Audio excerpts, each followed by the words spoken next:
12 दिसंबर 1950 को बेंगलोर में शिवाजी राव गायकवाड़ के रूप में जन्मे रजनीकांत भारतीय सिनेमा, खासकर तमिल सिनेमा में एक महान हस्ती हैं।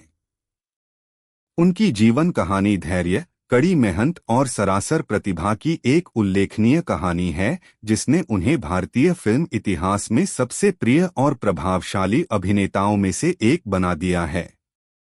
रजनीकांत का जन्म एक मराठी परिवार में हुआ था। उनके पिता रामोजी राव गायकवाड़ एक पुलिस कांस्टेबल थे और उनकी मां जीजाबाई एक गृहिणी थीं। वह 4 भाई बहनों में सबसे छोटे थे। जब वह मात्र 9 वर्ष के थे, तब उनकी मां की मृत्यु के बाद परिवार को भारी वित्तीय कठिनाइयों का सामना करना पड़ा। बेंगलुरु ट्रांसपोर्ट सर्विस में बस कंडक्टर की नौकरी हासिल करने से पहले रजनीकांत ने अपनी युवावस्था में कुली और बढ़ी सहित कई अजीब काम किए। उनकी अनूठी शैली और करिश्मा एक कंडक्टर के रूप में उनके कार्यकाल के दौरान भी स्पष्ट था, जहां यात्रियों का मनोरंजन करने की उनकी प्रवृत्ति उन्हें अलग करती थी।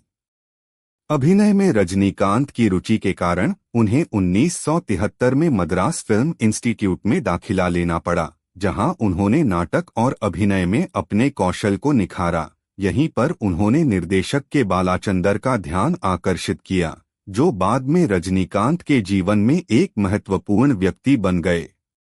बालाचंदर ने रजनीकांत को तमिल सिनेमा में पहला ब्रेक फिल्म अपूर्व रागंगल में सहायक भूमिका के साथ दिया। इस फिल्म में रजनीकांत के नकारात्मक किरदार ने उनके शुरुआती करियर की नींव रखी, जहां उन्हें अक्सर खलनायक की भूमिकाओं में लिया जाता था।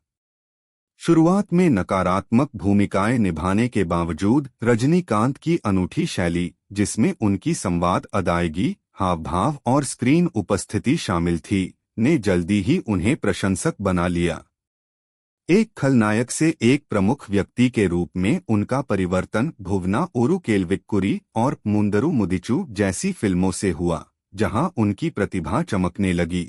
1970 के दशक के आखिर और 1980 के दशक की शुरुआत रजनीकांत के लिए तेजी से आगे बढ़ने का दौर था। हिंदी फिल्म डॉन की रीमेक बिल्ला और मुराट्टू कलई जैसी फिल्मों में उनकी भूमिकाओं ने सुपरस्टार के रूप में उनकी स्थिति को मजबूत किया। फिल्म बिल्ला विशेष रूप से महत्वपूर्ण थी क्योंकि इसने उन्हें एक व्यावसायिक नायक के रूप में स्थापित किया, जिससे उन्हें एक प्रतिष्ठित व्यक्तित्व प्राप्त हुआ जिसके लिए वह आज जाने जाते हैं। रजनीकांत की शीर्ष तक की यात्रा संघर्षों के बिना नहीं था। शुरुआत में एक खलनायक के रूप में टाइपकास्ट होने के बाद उन्हें प्रमुख भूमिकाओं में आने के लिए कड़ी मेहनत करनी पड़ी। फिल्म उद्योग, विशेष रूप से तमिलनाडु में, प्रतिस्पर्धी था, जिसमें कई कलाकार शीर्ष स्थान के लिए प्रतिस्पर्धा कर रहे थे। रजनीकांत को व्यक्तिगत चुनौतियों का भी सामना करना पड़ा, जिसमें अपने करियर के निर्माण के दौरान अपने परिवार को आर्थिक रूप से समर्थन देने की आवश्यकता भी शामिल थी। 1980 के दशक के दौरान रजनीकांत को लगातार उतार चढ़ाव का सामना करना पड़ा। कुछ फिल्में बॉक्स ऑफिस पर असफल रहीं। हालांकि उनके लचीलेपन और अपनी विशिष्ट शैली के माध्यम से जनता से जुड़ने की क्षमता ने उन्हें इन चुनौतियों से निपटने में मदद की।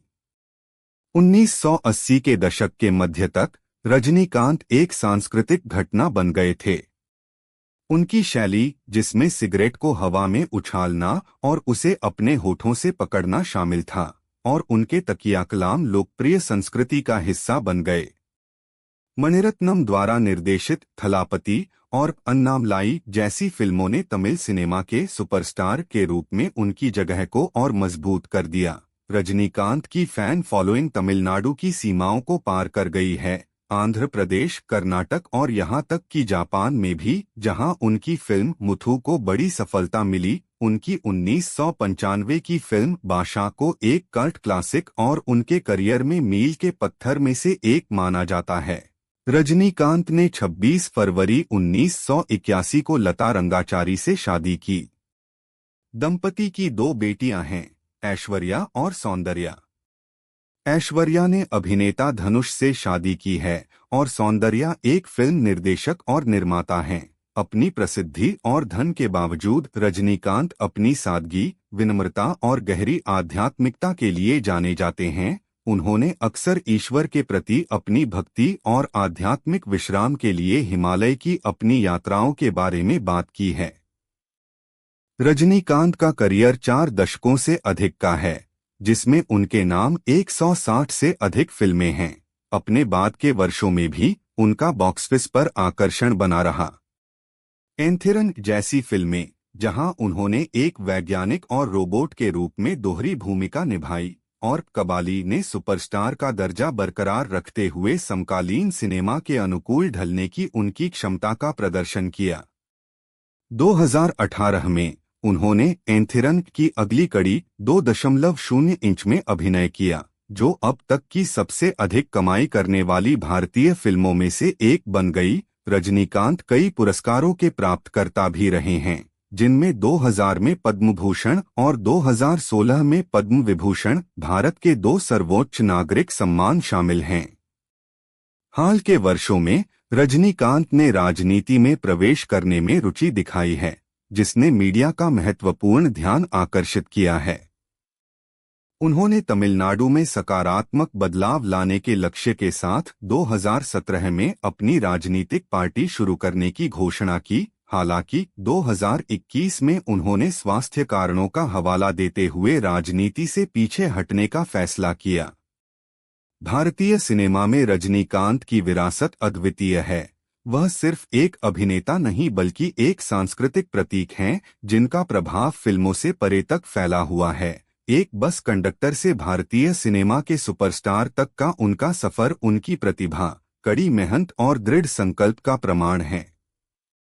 70 वर्ष की आयु के करीब पहुंचने पर भी रजनीकांत का करिश्मा कम नहीं हुआ है, और वह लाखों लोगों के दिलों में एक प्रिय व्यक्ति बने हुए हैं।